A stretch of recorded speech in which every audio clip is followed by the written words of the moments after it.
हाय, मेरा नाम है आशीष और आप देख रहे हैं दी ललन टॉप। एक बार फिर शुरू है हमारा प्रोग्राम जिसका नाम है सोशलिस्ट। सबसे पहले करेंगे शो में बात कि आज के शो में खास क्या है। भारत मैच जीता, लोगों ने गंदगी फैला दी, भारत को हराने बैठी पाकिस्तानी का लोल हो गया। पहले ही बताया था कोहली तोड़ेंगे सचिन का रिकॉर्ड, वो दिन आने के पहले ही हो गई मौत। और पिक ऑफ द डे में करेंगे बात 90s किड हो रहे हैं बूढ़े, सबूत भी मिल गया है।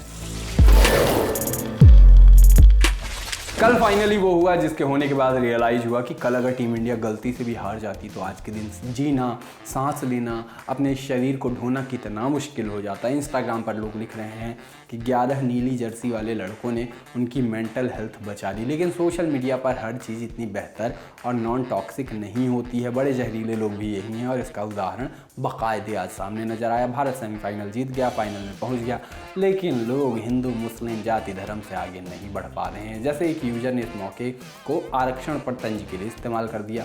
लिखा कि अच्छा है कि क्रिकेट टीम में खिलाड़ियों को आरक्षण से नहीं योग्यता से चुना जाता है।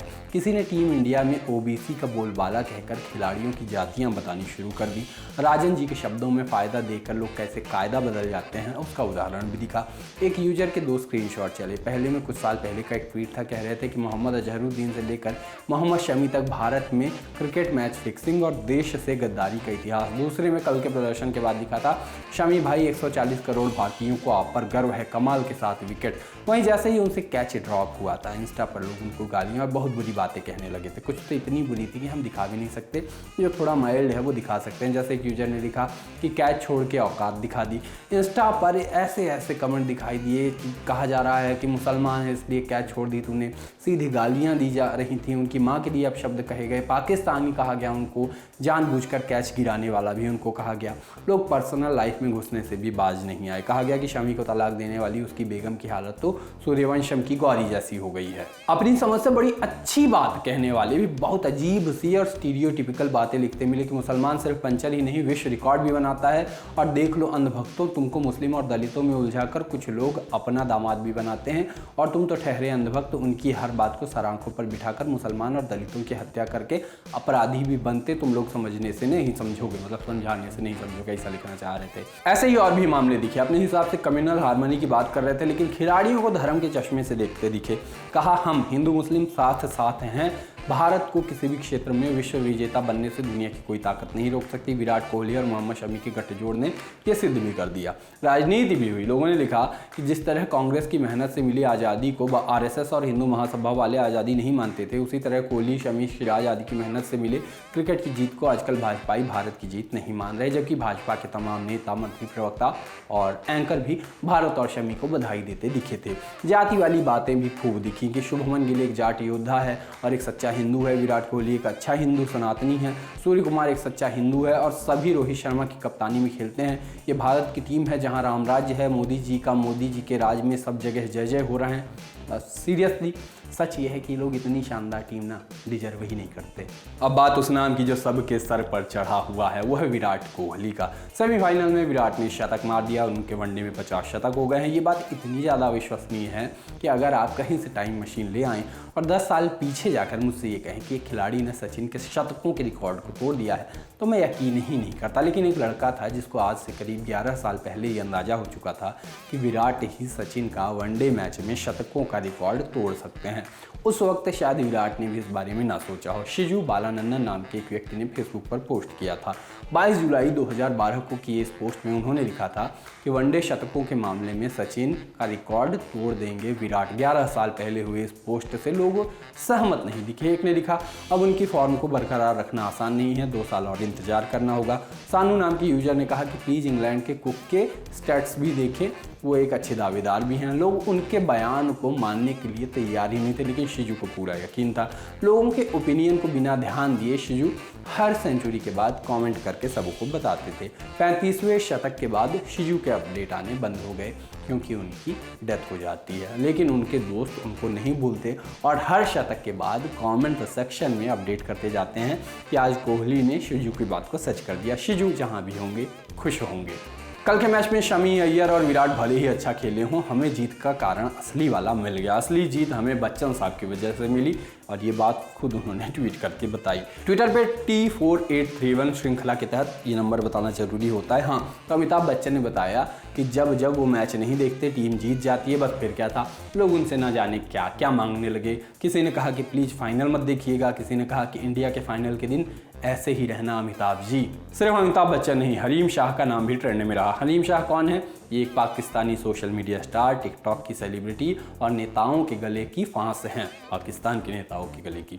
हलीम शाह ने सेमीफाइनल से पहले पोस्ट किया, उसके बाद ट्रोल हो गई। ट्वीट था उनका कि आज मैंने भारत के खिलाफ न्यूजीलैंड की जीत के लिए अल्लाह से दुआ की, इंशाअल्लाह अल्लाह मेरी दुआ सुनेगा और न्यूजीलैंड आज का सेमीफाइनल जीतेगा, आमीन। बस उसके बाद मैच हुआ, इंडिया जीत गई और फिर लोग उनके ट्वीट पे कमेंट करते नजर आए। उर्मी ने कहा प्लीज फाइनल के लिए भी दुआ करना, ये काम कर रहा ना काम करते हुए। मेघना ने कहा कि अपने देश के उत्थान के लिए प्रार्थना करें। सच्ची खेल भावना वाले परिपक्व देशों के खिलाड़ी जानते हैं कि ये खेल है और सबसे अच्छी टीम ही जीतेगी। पुनीत शर्मा ने ट्वीट को कोट करते हुए कहा कि शायद आप भूल गई थी कि शमी के नाम में मोहम्मद है और हमारी टीम में दो मोहम्मद हैं। डेमोक्रेटिक प्रोग्रेसिव आज़ाद पार्टी के chief spokes person Salman Nizami ने लिखा कि अल्लाह ने हमारी प्रार्थनाएं सुनी और हम जीत गए। अल्लाह पाकिस्तान से खुश नहीं है। आज से करीब 5-6 महीने पहले गायक टोनी कक्कड़ और गायिका नेहा कक्कड़ तथा अन्य की मधुर ध्वनि में एक मधुर गीत का प्रमोशन किया गया था। गाने के बोल कुछ ऐसे थे जिसमें नायक नायिका के बारे में बताता हुआ कहता है, कहदी नहीं चाहिदा उमरां दवादा, मैं पुछया फिर की चाहिदा है तैनू, कहदी बैलेंसियागा गागा गागा गागा गागा।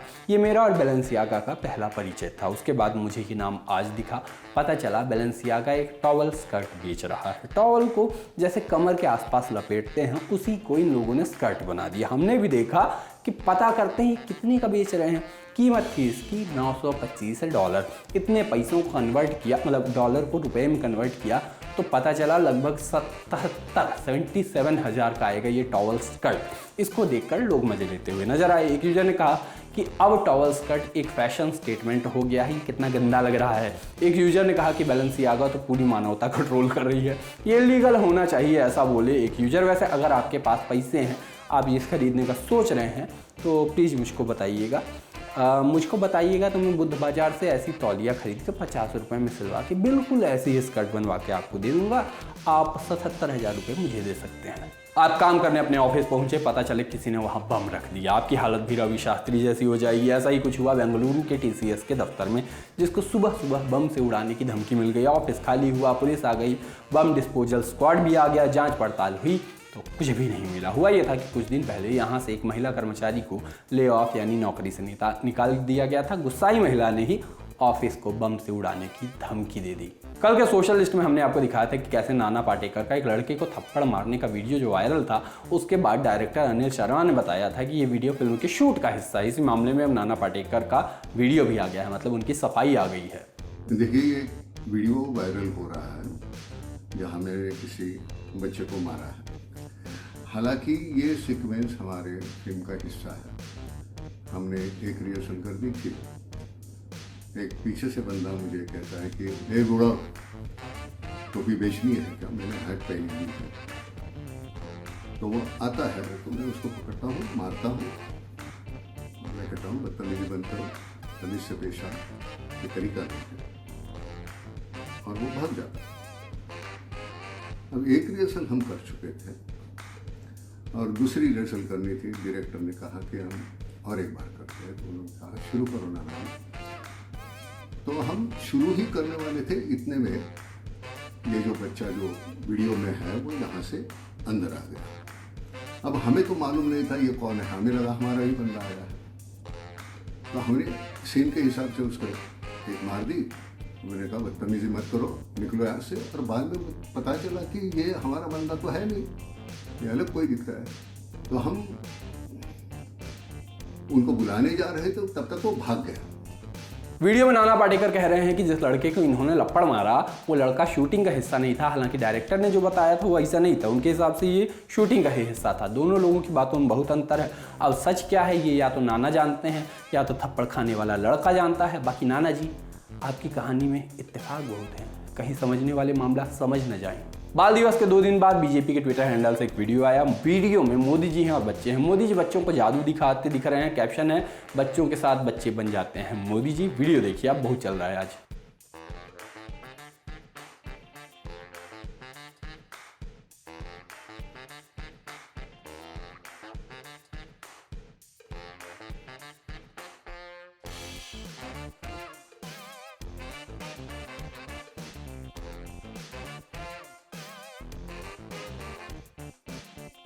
सोशल लिस्ट में अब बारी है पिक ऑफ द डे की। और पिक ऑफ द डे में एक पोस्ट की बात जो रेडिट पे दिखा। इस पोस्ट ने मुझे ज़मीनी हकीकत से रूबरू करवा दिया, जिसे मैं और मेरे जैसे सब लोग इग्नोर ही करते हैं। ये है स्वीकार करना कि मैं अब बूढ़ा हो चुका हूँ। पोस्ट में लिखा था, मैं एक मेल जिसकी उम्र 31 है हमेशा इस बात को इग्नोर करता था कि बच्चे मुझे अंकल कहते हैं। वो कुछ नहीं जानते हैं। कल मेरा एक्सीडेंट हो गया। सामने वाले एक अधेड़ उम्र के व्यक्ति थे। लंबी कहानी को छोटे में बोलूं तो जब हम दोनों एक बात को लेकर सहमत हो गए तो जो बात मुझे सबसे ज़्यादा चुभी वो ये थी कि मैं उनको अंकल कहने ही वाला था, लेकिन उन्होंने मुझे भाई साहब कह दिया। मुझे एहसास हुआ कि अब कुछ नहीं हो सकता। अधेड़ उम्र के लोग मुझे अपने जैसा ही देखने लगे हैं। मैंने अपनी डेटिंग ऐप से सबको अनमैच कर दिया है। वो सब 25-26 साल के थे। अब मुझे एडल्ट्स की तरह बिहेव करना शुरू करना है। बच्चों, अपना जीवन जियो। समय तेज़ी से बीत रहा है। उफ, मेरी आंख में आंसू ही आ गए। सच में छोटे बच्चों से अंकल बुलाए जाने जब छोड़ दो, मतलब बहुत दुखद होता है। बच्चों से अंकल और अंकलों से भैया बुलाया जाना बहुत खतरनाक होता है। शो हम यहीं पे ख़त्म करेंगे, लेकिन आपको बताते चलते हैं, एक खास जानकारी देते चलते हैं। स्क्रीन के उस साइड से आप हमको देखते रहते हैं, इधर से हम आपको देखते हैं। मतलब क्या ही देखते हैं, पर ऐसा हमको लगता है कि हम आपको देख रहे हैं, आपसे बात कर रहे हैं। इस सबका कोई मतलब नहीं है। प्रकृति के दिए हुए उपहार आपके पास हैं। आँखें हैं, कान हैं, हाथ हैं, पैर हैं, एक दिमाग है। तो दिमाग को ये आदेश दीजिए कि बाकी अंगों को ये आदेश भेजिए कि आप लल्लन टॉप अड्डा आएँ। काहे कि दिल्ली में फिर से डंका बजेगा। एक से बढ़ के एक सेलिब्रिटीज़ के साथ मेजर ध्यानचंद नेशनल स्टेडियम में अड्डा सजेगा। आप बहुत बिजी होंगे हमको पता है, लेकिन 24, 25 और 26 नवंबर को थोड़ा सा समय निकालिएगा, पहुंच जाइएगा आप नेशनल स्टेडियम। एंट्री फ्री है। बस ऐप या वेबसाइट पे जाइएगा, एक बैनर दिखेगा अड्डे वाला, वहाँ पे क्लिक करके रजिस्ट्रेशन की फॉर्मेलिटी पूरी कर लीजिएगा और प्लीज़ आके मिलिएगा। बाकी आज की सोशल लिस्ट में तो इतना था ही। हम चलते हैं, टाटा।